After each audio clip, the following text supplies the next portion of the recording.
Voilà, Jacques Prudhomme, bonjour. Bonjour. Je pense que j'ai commencé le sténopé à l'arrivée du numérique. C'est un petit peu parce que bon, le numérique a dérouté un petit peu tout le monde, dans la mesure où il fallait abandonner tout un savoir-faire pour en acquérir un autre.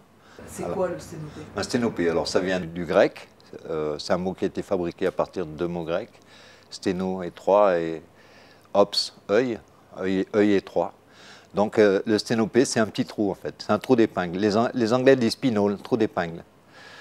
Donc ça peut être fait avec n'importe quel récipient rendu étanche à la lumière, dans lequel on pratique un trou minuscule de quelques dixièmes de millimètre et qui sert d'objectif. Donc l'image se forme par ce trou, le sténopé. J'y suis venu en 2004. Alors c'est tout simple, je venais de boire une boisson dans une canette en aluminium et je me suis dit que la paroi de cette canette étant très mince, ça pouvait faire un très bon sténopé. Parce qu'il faut que le sténopé soit le plus mince possible, hein, de façon à ce qu'il n'y ait pas d'effet tunnel. Mais il y a un diamètre optimum du trou en fonction de la focale. Alors la focale, c'est tout simplement la profondeur de la boîte, hein. Là, la focale fait à peu près 6 cm.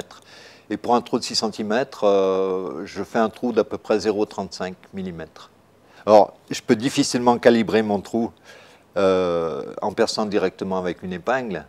Bon, j'ai des moyens de vérifier la largeur du trou. Je regarde ça avec un compte-fil ou une loupe, hein. Si on n'a pas de compte-fil, on le fait avec une loupe.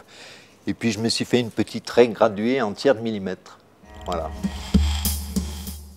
Donc, elle a été ouverte, hein, sur le dessus pour pouvoir introduire le papier photo.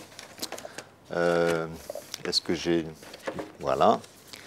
Donc, mon papier photo fait 9 cm par 18. Voilà. Il va être enroulé de telle façon à laisser une fente pour le passage du trou, pour le passage de la lumière. C'est du papier photographique classique, hein, qui sert pour les tirages photos argentiques. Donc je place mon papier de façon à ce que je vois bien le trou au milieu de la fente. J'ai un petit couvercle qui est tout simplement un couvercle de boîte de bocal de conserve, hein, qui fait à peu près le même diamètre. Voilà. Sur ce couvercle, j'ai tracé une ligne blanche que j'aligne avec le trou. Ça sera mon viseur.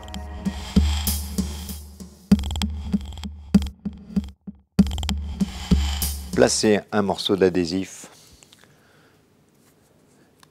obturateur sur le trou. La canette est prête à photographier. Donc à partir de ce moment, je peux sortir de ma chambre noire et aller en prise de vue.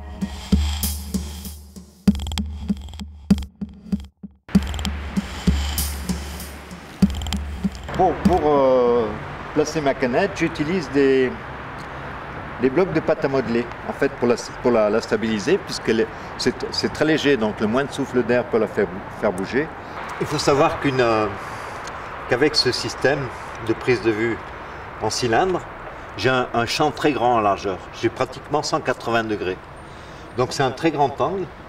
Et il faut que je sois assez près des sujets, sinon les sujets sont complètement dilués dans un immense espace. Alors, pour calculer un temps de pause, j'utilise quand même un objet d'une technologie assez évoluée, puisque j'utilise un posemètre à main. Cela dit, on peut le faire à l'estime, mais là, il faut vraiment déjà avoir l'expérience. Alors, je connais le diaphragme de ma canette. En fait, pour calculer un diaphragme, c'est la profondeur de la boîte divisée par le diamètre du trou. Et ça donne un chiffre, une ouverture relative. Hein. Donc je sais que mon diaphragme fait à peu près 180. Donc avec mon posemètre, je fais une mesure de lumière qui va me donner 32 secondes. Pour prendre la photo, j'enlève tout simplement l'adhésif et je compte 1, 2, 3, 4. 31, 32. La photo est faite, c'est dans la boîte.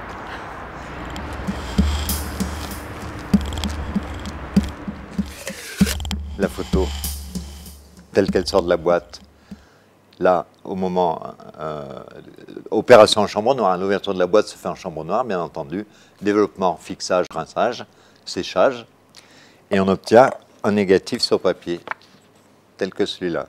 Mon négatif est numérisé avec un scanner, hein.